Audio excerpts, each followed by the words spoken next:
La plupart des gens vivent aujourd'hui dans une tempête invisible. Une tempête de pensées, de peur, d'attente. Le cœur bat vite, l'esprit court partout et le corps s'épuise. Pourtant, quelque part au cœur du Japon ancien, une pratique oubliée promet de calmer cette tempête en seulement 2 minutes. Imaginez ceci, un moine vêtu d'un simple kimono, assis sous un érable centenaire. Le vent effleure les feuilles rouges comme une prière silencieuse. Il ne parle pas, il ne bouge presque pas.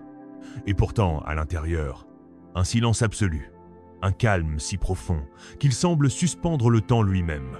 Ce n'est pas de la magie, ce n'est pas un don réservé aux sages, c'est une technique, une clé. Un art subtil et secret, transmis dans l'ombre des temples zen et gardé loin des yeux du monde. Aujourd'hui, nous allons lever le voile sur cette méthode ancestrale. Un outil simple, presque trop simple pour être cru, mais d'une efficacité stupéfiante. Une méthode qui agit non pas sur le stress en surface, mais sur la racine invisible d'où il naît. Il ne s'agit pas d'une respiration superficielle ni d'une pensée positive. Il s'agit d'un reset, un retour à l'instant. Une renaissance intérieure, en 2 minutes. Mais pourquoi cette méthode est-elle restée dans l'ombre? Pourquoi les sagesses les plus puissantes semblent-elles toujours dissimulées derrière le voile de l'oubli? Ce que vous allez découvrir aujourd'hui dépasse la simple gestion du stress. C'est une porte, une invitation à redécouvrir un art de vivre oublié, celui qui harmonise le souffle, l'intention et l'esprit. Dans cette vidéo, nous allons plonger dans l'origine mystérieuse de cette technique japonaise, explorer sa signification spirituelle profonde et surtout apprendre à la pratiquer, ici et maintenant. Préparez-vous à voir le stress non pas comme un ennemi, mais comme un messager. Et à découvrir le geste ancien qui peut, en un instant, faire renaître le calme au cœur du tumulte. Et si la paix intérieure n'était qu'à 2 minutes de vous, lorsque l'eau est calme, elle reflète la lune. Mais si elle est troublée, même la lumière disparaît. Proverbe zen. Pour comprendre cette mystérieuse technique japonaise capable de dissiper le stress en 2 minutes, il faut d'abord quitter le monde moderne et remonter dans les brumes du passé. Là où la sagesse ne s'écrivait pas dans des livres, mais se transmettait par le silence, le souffle et la présence. Au Japon, il existe une ancienne tradition connue sous le nom de Shinshin Twaisudo, littéralement la voie de l'unification du corps et de l'esprit. Cette voie n'est pas un simple exercice mental. C'est une discipline ésotérique enracinée dans la philosophie du ki, l'énergie vitale qui circule en tout être vivant. Selon cette vision, le stress ne vient pas des événements extérieurs, mais d'une dissonance entre le corps, le souffle et l'esprit. Lorsque ces 3 piliers vibrent en harmonie, le chaos du monde extérieur perd son pouvoir. Cette connaissance était autrefois préservée dans les dojos secrets, transmise entre maîtres et disciples comme un art sacré. Ce n'était pas une pratique de masse. C'était une science intérieure, destinée à préparer l'individu à affronter la vie et la mort avec une clarté absolue. Ces techniques, souvent associées au zen, au shugendo, voie des ascètes montagnards, ou encore aux pratiques des samouraïs, n'étaient jamais enseignées comme de simples routines. Elles étaient des portails, des rituels pour revenir à l'essence immobile qui observe derrière les pensées. Mais pourquoi ce savoir a-t-il été relégué aux marges du monde moderne? Parce qu'il est l'opposé exact de ce que notre époque valorise. Aujourd'hui, on court, on accumule, on cherche la performance, l'optimisation, l'action continue. Le silence dérange. L'immobilité est suspecte. Dans cette frénésie collective, les perles de sagesse ancienne se sont enlisées, jugées dépassées, inefficaces ou trop spirituelles. Et pourtant, ce sont précisément ces perles qui contiennent les remèdes que notre époque cherche désespérément dans le bruit. Un moine zen du XIIe siècle, Eisei, disait que le plus grand art de la paix est de trouver l'équilibre avant que le déséquilibre ne devienne douleur. Ce que nous appelons aujourd'hui stress, les anciens le voyaient comme un désalignement du ki, une rupture de l'harmonie intérieure. Et c'est dans cette perspective que la technique dont nous allons parler trouve sa véritable puissance. Elle ne supprime pas le stress, elle reconnecte à l'axe, à l'origine, à cette présence oubliée qui observe tout sans être troublée. La plupart des gens vivent aujourd'hui dans une tempête invisible. Une tempête de pensées, de peur, d'attente. Le cœur bat vite, l'esprit court partout et le corps s'épuise. Pourtant, quelque part au cœur du Japon ancien, une pratique oubliée promet de calmer cette tempête en seulement 2 minutes. Imaginez ceci, un moine vêtu d'un simple kimono, assis sous un érable centenaire. Le vent effleure les feuilles rouges comme une prière silencieuse. Il ne parle pas, il ne bouge presque pas. Et pourtant, à l'intérieur, un silence absolu, un calme si profond qu'il semble suspendre le temps lui-même. Ce n'est pas de la magie, ce n'est pas un don réservé aux sages, c'est une technique, une clé. Un art subtil et secret, transmis dans l'ombre des temples zen et gardé loin des yeux du monde. Aujourd'hui, nous allons lever le voile sur cette méthode ancestrale. Un outil simple, presque trop simple pour être cru, mais d'une efficacité stupéfiante.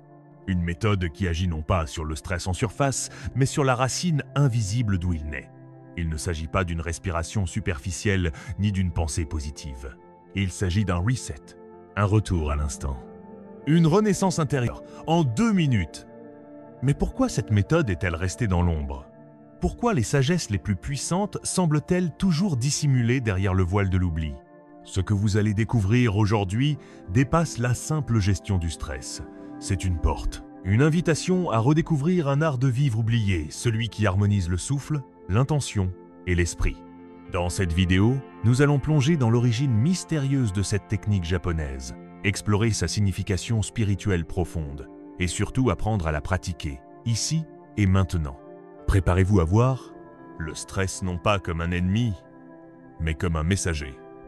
Et à découvrir le geste ancien qui peut, en un instant, faire renaître le calme au cœur du tumulte. Et si la paix intérieure n'était qu'à 2 minutes de vous, lorsque l'eau est calme, elle reflète la lune. Mais si elle est troublée, même la lumière disparaît. Proverbe zen. Pour comprendre cette mystérieuse technique japonaise capable de dissiper le stress en 2 minutes, il faut d'abord quitter le monde moderne et remonter dans les brumes du passé. Là où la sagesse ne s'écrivait pas dans des livres, mais se transmettait par le silence, le souffle et la présence. Au Japon, il existe une ancienne tradition connue sous le nom de Shinshin Twaitsu Do, littéralement la voie de l'unification du corps et de l'esprit. Cette voie n'est pas un simple exercice mental. C'est une discipline ésotérique enracinée dans la philosophie du ki, l'énergie vitale qui circule en tout être vivant. Selon cette vision, le stress ne vient pas des événements extérieurs, mais d'une dissonance entre le corps, le souffle et l'esprit. Lorsque ces 3 piliers vibrent en harmonie, le chaos du monde extérieur perd son pouvoir. Cette connaissance était autrefois préservée dans les dojos secrets, transmise entre maîtres et disciples comme un art sacré. Ce n'était pas une pratique de masse. C'était une science intérieure, destinée à préparer l'individu à affronter la vie et la mort avec une clarté absolue. Ces techniques, souvent associées au zen, au shugendo, voie des ascètes montagnards, ou encore aux pratiques des samouraïs, n'étaient jamais enseignées comme de simples routines. Elles étaient des portails, des rituels pour revenir à l'essence immobile qui observe derrière les pensées. Mais pourquoi ce savoir a-t-il été relégué aux marges du monde moderne? Parce qu'il est l'opposé exact de ce que notre époque valorise. Aujourd'hui, on court, on accumule, on cherche la performance, l'optimisation, l'action continue. Le silence dérange. L'immobilité est suspecte. Dans cette frénésie collective, les perles de sagesse ancienne se sont enlisées, jugées dépassées, inefficaces ou trop spirituelles. Et pourtant, ce sont précisément ces perles qui contiennent les remèdes que notre époque cherche désespérément dans le bruit. Un moine zen du XIIe siècle, Eisei, disait que le plus grand art de la paix est de trouver l'équilibre avant que le déséquilibre ne devienne douleur. Ce que nous appelons aujourd'hui stress, les anciens le voyaient comme un désalignement du ki, une rupture de l'harmonie intérieure. Et c'est dans cette perspective que la technique dont nous allons parler trouve sa véritable puissance. Elle ne supprime pas le stress, elle reconnecte à l'axe, à l'origine, à cette présence oubliée qui observe tout sans être troublée.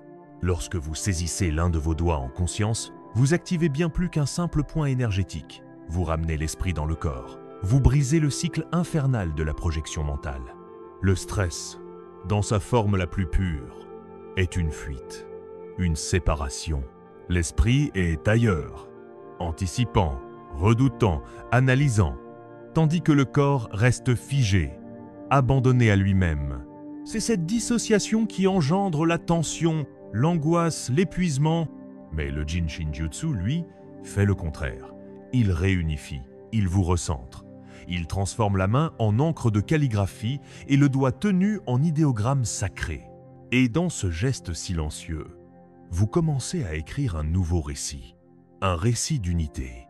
À un niveau ésotérique, certains maîtres considéraient même chaque doigt comme un gardien karmique. Le pouce, par exemple, représenterait l'héritage émotionnel de la lignée maternelle, tandis que l'auriculaire serait lié aux dettes non réglées dans le domaine de la parole, de l'authenticité, de l'expression de soi. En apaisant ces zones, vous ne faites pas que gérer le stress du moment, vous transmutez des mémoires anciennes, parfois inconscientes, qui pèsent sur votre psyché comme des chaînes invisibles. C'est ici que la méthode cesse d'être une astuce bien-être et devient un acte alchimique. Mais un paradoxe se révèle. Plus vous cherchez à faire fonctionner la technique, moins elle agit, car elle n'obéit pas au mental. Elle ne s'active pas par volonté, mais par lâcher-prise. En ce sens, elle est semblable aux arts martiaux internes comme l'aïkido ou le tai chi. Ce n'est pas la force qui l'emporte, mais le non-effort. C'est dans le relâchement que l'énergie circule, que l'harmonie revient. Un autre aspect méconnu de cette pratique est son lien avec la biorésonance émotionnelle. Lorsque vous tenez un doigt et que vous vous concentrez sur l'émotion qu'il incarne, vous ne fuyez plus cette émotion. Vous l'accueillez. Vous la contemplez sans résistance. Et cette simple reconnaissance suffit souvent à dissoudre ce qui, jusque-là, semblait insurmontable. L'émotion, vue sous l'œil du témoin silencieux, perd son pouvoir d'ombre. C'est ce que les anciens appelaient Makoto, la sincérité absolue de présence. Être là, pleinement, sans défense, sans masque. Et dans cet état, même le stress le plus ancien se désagrège, comme un mirage au lever du soleil. Enfin, il faut parler du temps. Pourquoi seulement 2 minutes? Pourquoi une pratique si brève peut-elle provoquer des effets aussi profonds? Parce que le changement n'a jamais lieu dans la durée. Il a lieu dans l'intensité de l'instant présent. 2 minutes de véritable présence, où vous cessez de fuir, de penser, de compenser, valent souvent plus que 2 heures de distraction, de méditation forcée ou de lecture. C'est le principe même du sabre japonais. Un seul coup, mais donné avec l'esprit entier. Une seule respiration, mais habitée par l'être. Le Jin Shinjutsu ne fait pas de promesses. Il n'a pas besoin de convaincre. Il attend simplement que vous le rencontriez à votre rythme. Et lorsque vous le faites, quelque chose change. Subtilement, profondément, définitivement. Vous ne combattez plus le stress. Vous vous souvenez de qui vous êtes, au-delà de lui. Il ne suffit pas de connaître le chemin. Encore faut-il le marcher. Maintenant que vous avez entrevu la profondeur cachée de cette technique, il est temps de la faire descendre dans le corps, dans la chair, dans le souffle. Car la véritable magie ne réside pas dans la connaissance, mais dans la pratique consciente. Voici comment utiliser le Jin Shinjutsu pour dissoudre le stress en moins de 2 minutes, où que vous soyez dans le métro, au bureau ou au bord d'une crise intérieure. Jetipao, asseyez-vous. Ou restez debout si besoin. Fermez les yeux un instant. Portez votre attention sur votre souffle. Ne cherchez pas à le modifier. Observez simplement. L'air entre, l'air sort, comme une vague tranquille. En quelques secondes, votre conscience se détache du monde extérieur. Vous êtes ici. Étape 2. Posez-vous cette question sans y réfléchir trop longtemps. Quelle est l'émotion dominante en ce moment? Anxiété? Choisissez le pouce. Peur ou insécurité? Tenez l'index. Colère, frustration? Saisissez le majeur. Tristesse, repli? Prenez l'annulaire. Tension sociale ou pression de performance? L'auriculaire vous attend. Laissez votre intuition guider votre choix. Le corps sait, l'esprit parfois complique. Étape 3. Avec l'autre main, enveloppez doucement le doigt choisi, comme si vous berciez un enfant blessé. Pas de pression, pas de force. Tenez simplement. Ressentez la chaleur, le contact, la pulsation. Respirez. Faites-le pendant 1 à 2 minutes. Pendant ce temps, observez ce qui se passe en vous. Des pensées peuvent surgir. Des résistances, des images, des sensations. Ne les jugez pas, ne les analysez pas. Accueillez-les comme des nuages dans le ciel. Restez centré sur le souffle et le doigt. Certains ressentiront une chaleur, une vibration subtile ou une détente immédiate. D'autres auront besoin de répétition. Ce n'est pas un test. Ce n'est pas une performance. C'est un retour à l'unité. Étape 4. Une fois le temps écoulé, ouvrez doucement les yeux. Relâchez le doigt, mais gardez la conscience de votre état intérieur. Peut être plus calme, peut être plus clair, ou simplement plus présent. À ce moment précis, vous avez réactivé un centre ancien, un sanctuaire intérieur que le stress ne peut atteindre. Revenez-y aussi souvent que nécessaire. Il est toujours là. Cette pratique peut être utilisée plusieurs fois par jour ou même en série. Certains maîtres recommandent de passer en revue les 5 doigts un par un, pour un nettoyage énergétique complet 10 minutes qui transforme une journée entière. Mais même un seul doigt, tenu avec sincérité pendant 2 minutes, peut suffire à vous sortir d'un état de submersion. Et si vous êtes dans un espace public ou sous pression, vous pouvez même le faire discrètement dans votre poche, sous une table ou lors d'une pause silencieuse. Personne ne saura. Mais vous saurez. La plus grande difficulté, l'impatience. L'esprit moderne veut des résultats immédiats, mesurables, spectaculaires. Or, cette pratique opère dans un autre langage, celui de la subtilité. Si vous ne sentez rien, continuez quand même. Les effets sont souvent profonds mais silencieux. Ne cherchez pas à maîtriser la technique. Laissez-la vous enseigner, car chaque séance est différente. Et chaque doigt, un miroir de votre monde intérieur. Ce rituel, vous pouvez en faire un refuge sacré, un art de vivre, une graine de paix plantée dans les gestes du quotidien. Et peu à peu, vous réaliserez ceci. Ce n'est pas vous qui tenez le doigt, c'est le calme qui vous tient.